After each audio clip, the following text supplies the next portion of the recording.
कहावत है, ऊंट पर बैठे हो फिर भी कुत्ते ने काटा। इसी को पनौती कहते हैं। और जिसके जीवन की ग्रह दिशा विपरीत होने लगती है, समझो उसकी पनौती शुरू हो गई है। पनौती को समझाने के लिए मैंने आप सभी लोगों के लिए एक बहुत ही शानदार कहानी लेकर आया हूँ। तो आइए चलते हैं अपनी कहानी की तरफ। एक गांव में हीरा लाल नाम का एक किसान रहता था। उसकी गिनती गांव के जमींदारों में होती थी। उसके पास कई एकड़ पुश्तैनी जमीन थी जिसमें वह खेती किया करता था। लेकिन वह इतना अभागा था कि उसकी खेती हर साल बर्बाद हो जाती थी। वह जो भी फसल सोच समझ कर बोता, उसमें कुछ ना कुछ कमी रह जाती। और तो और हीरा लाल जिस किसी व्यक्ति के खेत में जाकर खड़ा होता तो खेत के उस हिस्से में कोई फसल नहीं होती थी। गांव के ज्यादातर लोग उसे पनौती समझते थे। कोई भी उसके पास खड़ा होना पसंद नहीं करता था। वह जिसके साथ होता उसके सारे काम बिगड़ने लगते। हीरा लाल अपनी बुरी किस्मत से परेशान था। वह अपने आप को हर वक्त कोसता रहता था। पनौती के चलते 2 बार उसकी शादी टूट चुकी थी, जिसके बाद उसने शादी नहीं की। भले ही हीरा लाल की खेती बर्बाद हो जाती थी, लेकिन वह खेती करना नहीं छोड़ता था।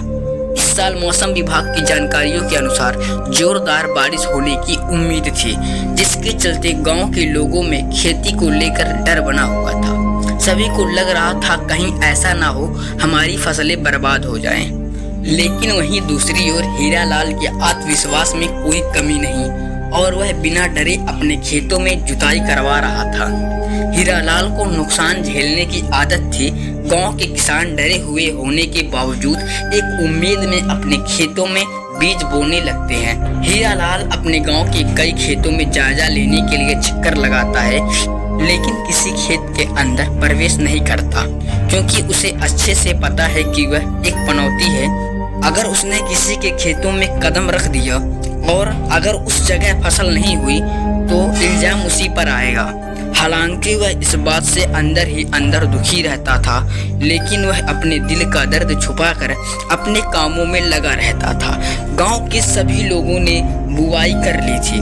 बुआई के दौरान पानी की हल्की बूंदाबांदी हो रही थी, लेकिन बुआई होते 1 हफ्ते में गांव का माहौल बदलने लगा था। बारिश की बूंदों का आकार बढ़ चुका था। किसान अपने खेतों से पानी निकालने की व्यवस्था में लगे हुए थे।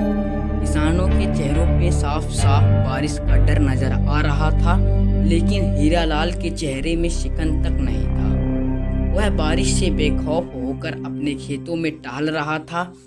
एक रात बारिश अपना विकराल रूप धारण कर लेती है। गांव के आसपास नदी नाले पूरे उफान में आ जाते हैं। पानी गांव के खेतों में घुसने लगता है और लोग सुबह उठकर गांव को चारों तरफ देखते हैं तो उनके होश उड़ जाते हैं। गांव के सभी किसानों के खेत पानी से डूब चुके थे। पानी ने सभी की फसलों को नष्ट कर दिया था। किसान इस त्रासदी से टूट चुके थे और अब सभी को पूरी उम्मीद थी कि किसी भी खेत में एक दाना तक नहीं होगा। और कुछ हफ्ते गुजरने के बाद वही हुआ। गांव के किसी भी खेत में अनाज का एक पौधा तक नहीं उगा था, सिवाय हीरा लाल के। आसपास के गांव की सभी फसलें तबाह हो चुकी थीं, लेकिन हीरा लाल ने इस वर्ष की खेती में इतिहास रच दिया था। उसके खेतों में आज तक इतनी अच्छी फसल नहीं हुई थी।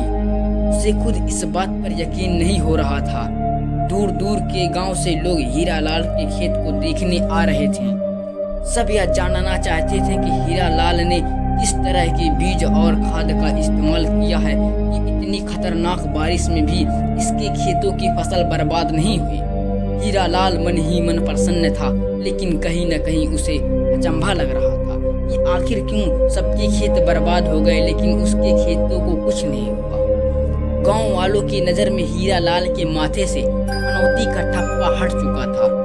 अब लोग उसे किस्मत का धनी समझने लगे थे। हीरा लाल अपने खेत की तरफ जा रहा था, तभी उसे एक बुजुर्ग व्यक्ति नजर आते हैं। हीरा लाल उन्हें पहले से पहचानता था, इसलिए वह उनके पास जाकर बैठ जाता है और उनका हाल चाल पूछने लगता है। बुजुर्ग व्यक्ति अपनी बहू से हीरा लाल के लिए चाय लाने को कहते हैं। हीरा लाल चाय पीने से मना कर देता है और कहता है, अरे बाबूजी, अभी खेत जाना है, फिर थोड़ा शहर का काम भी है। यहाँ से गुजर रहा था, इसलिए सोचा आपके पास थोड़ा बैठ लूं, तो आ गया। तभी एक गाय हीरालाल के पास आकर खड़ी हो जाती है। उस गाय को देखते ही बुजुर्ग व्यक्ति का पूरा परिवार बाहर निकल आता है। सभी हीरालाल की तरफ आश्चर्य भरी निगाहों से देख रहे थे, क्योंकि कुछ ऐसा चमत्कार हो चुका था जिसकी इस परिवार ने कल्पना भी नहीं की थी। वह गाय मरने की हालत में थी और पिछले एक हफ्ते से उसने कुछ नहीं खाया था। उसके अंदर इतनी भी शक्ति नहीं थी कि वह अपना सर ऊपर उठा सके, लेकिन वह हीरालाल के पास चलते हुए आई थी।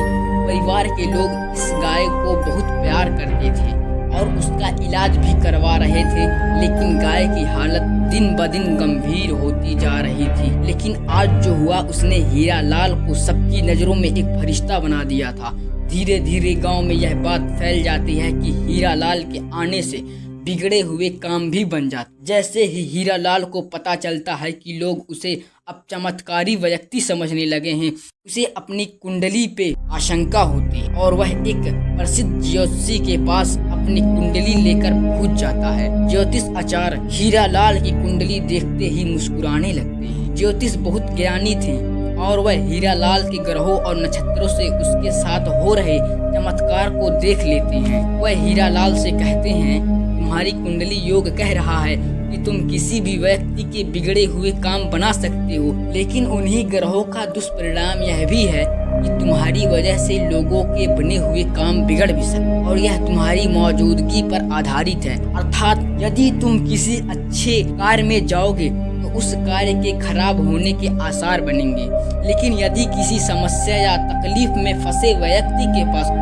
उपस्थित हुए तो उसके जीवन में सकारात्मक बदलाव होंगे और यही तुम्हारी किस्मत। अब तुम्हें ही तय करना होगा कि तुम अच्छे काम के लिए पनौती बनोगे या बुरे कार्यों के लिए चुनोगे। हीरालाल ज्योतिष की बात समझ जाता है और अब अपनी जिंदगी का लक्ष्य लोगों की मदद करने को बना लेता है और हीरालाल लोगों की सेवा में अपना जीवन समर्पित कर देता है। और इसी के साथ कहानी का